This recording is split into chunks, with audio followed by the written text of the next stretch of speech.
rapidement parce que j'ai souvent la même question qui revient, c'est faut-il s'entraîner tous les jours ? On pense à tort que s'entraîner tous les jours, en fait, ça va vous permettre de progresser plus vite et mieux. Et en réalité, c'est surtout si on débute, c'est vraiment préférable de prendre le temps, de ne pas trop tout de suite choquer son organisme au risque vraiment de se blesser. Après, il y a toujours la catégorie du sportif de haut niveau, bien évidemment. Lui, c'est son métier. Il va s'entraîner peut-être quotidiennement, voire 2 fois par jour, mais il y a une programmation vraiment adéquate. Donc vraiment, je ne m'intéresse pas du tout à cette catégorie. Aujourd'hui, c'est vraiment, je m'adresse à tous les débutants ou les amateurs qui souhaitent obtenir des objectifs tout en alliant leur vie de famille, leurs obligations quotidiennes et puis faire en sorte que leur entraînement soit vraiment efficace. Donc si vous souhaitez intégrer dans votre semaine d'entraînement un entraînement tous les jours, voire 5 fois par semaine, il faut vraiment comprendre comment cela fonctionne. Car vraiment, le muscle se construit pas forcément dans votre séance de musculation ou dans votre séance de sport, mais plutôt pendant sa phase de récupération. L'entraînement, lui, il consiste à stimuler un petit peu les muscles. Ce faisant, le corps il va fatiguer, il va consommer des choses, il va consommer notamment des acides aminés, des glucides, et il va accumuler aussi des toxines qui sont des déchets métaboliques. Donc tout ça, il va falloir reconstruire et récupérer au mieux. En plus, si tu pratiques suffisamment intensément, tu vas commencer à provoquer des micro-lésions musculaires. Donc, si tu veux que ton corps développe de la masse musculaire, il faut lui permettre le temps de récupérer, d'accord ? C'est une récupération qui se distingue notamment en 2 phases importantes. La première phase, c'est une phase de récupération pendant laquelle ton corps va évacuer les déchets produits par justement la séance de sport et il va reconstituer les réserves en nutriments qu'il a justement dégradées et puis déjà guérir les micro-lésions musculaires. À ce stade, une fois que tout ça est récupéré et guéri, tu vas déjà pouvoir te réentraîner. Mais en réalité, tu risques de ne pas vraiment gagner en muscle sur du long terme. D'ailleurs, tu ne verrais pas forcément une progression au niveau même de tes performances. Et pourquoi tout ça ? Parce qu'en réalité, il y a, après la phase de récupération justement des lésions et des réserves, tu vas avoir une deuxième phase qui est hyper importante et qui s'appelle la surcompensation. Elle est essentielle au développement de la masse musculaire.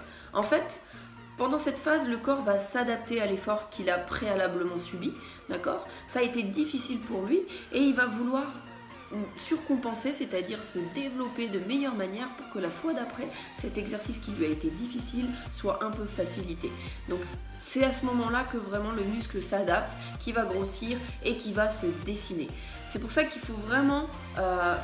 il est vraiment important de laisser 1 à 2 jours de récupération après un entraînement intensif et pas chercher à s'entraîner vraiment tous les jours, en tous les cas pas de la même manière, d'accord ? Donc si tu souhaites le faire, t'entraîner tous les jours, il faut vraiment que tu segmentes tes entraînements, c'est-à-dire que tu vas peut-être faire les pectoraux le lundi, les laisser au repos et travailler les jambes le mardi, ensuite laisser au repos les pecs et les jambes pour peut-être faire une séance plutôt de cardio. Enfin voilà, c'est tout ça qu'il faut prendre en considération. Donc tu comprends maintenant que si tu laisses pas le temps à ton corps de récupérer, tu vas risquer la fatigue musculaire d'une part, peut-être même la blessure. En tous les cas, une contre-performance, ça c'est inévitable, voire même parfois, et c'est vraiment l'inverse de ce que tu veux, une dégradation musculaire, c'est-à-dire une baisse de ton volume musculaire, d'accord ?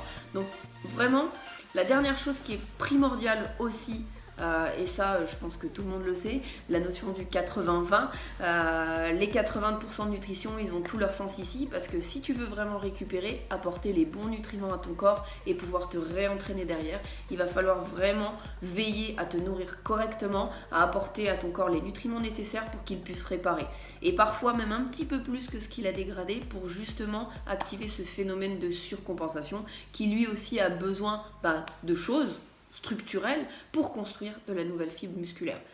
Finalement, au bout de tout ça, mon conseil, c'est vraiment en plus du vécu, s'entraîner tous les jours, c'est pas une bonne solution. Je l'ai fait, j'ai fait plutôt l'inverse, comme je vous disais, dégradation musculaire, finalement prise de poids parce que malgré tout, la nutrition était pas au top et donc finalement je créais des carences. Et quand j'ai compris que vraiment il fallait laisser une grosse phase de récupération à son corps. Déjà, c'était beaucoup plus sain en matière d'entraînement, beaucoup moins usé au niveau physique et surtout beaucoup plus d'efficacité au niveau finalement des résultats. Donc 3 séances moi de renfort par semaine, c'est très bien. Une séance jambes, pourquoi pas, pour faire les fessiers et les cuisses, une séance haut du corps, une séance d'abdominaux éventuellement, et je vais faire 2 séances de HIIT training qu'on appelle des FIT aussi plus vulgairement, mais où on va vraiment chercher la santé cardiovasculaire et vraiment on va taper un petit peu dans les graisses. Donc voilà un petit peu ce que je vous conseille. En tous les cas, j'espère que cette petite vidéo vous a servi. Moi, c'est toujours un plaisir de partager mes connaissances avec vous et à la prochaine.